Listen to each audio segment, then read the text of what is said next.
Alessandro Visintin, Idros, corsia 3, Stefano Sasso, CN Wisp Bologna. Alla 4 Tobias Valdi, Antares Nuoto, corsia 5, Emiliano Tomasi, Ravinantes Torino.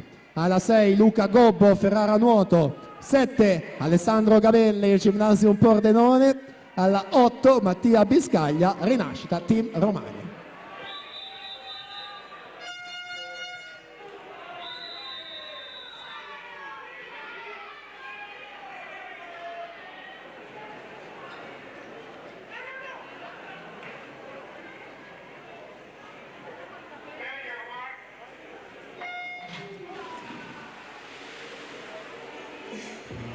In acqua la finale, record è del 2011, Mattia Pesce 60 e 41.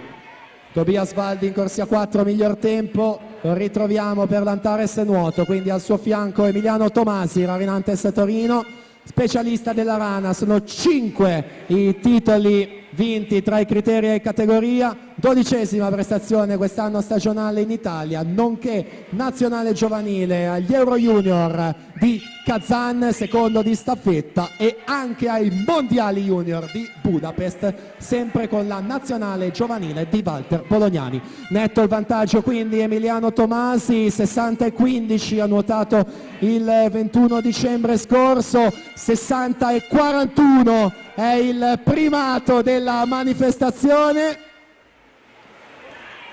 e vince Emiliano Tomasi con 1-1 e 0-0. 1-1 netto quindi per la vittoria di questa finale assoluta su Tobias Valdi.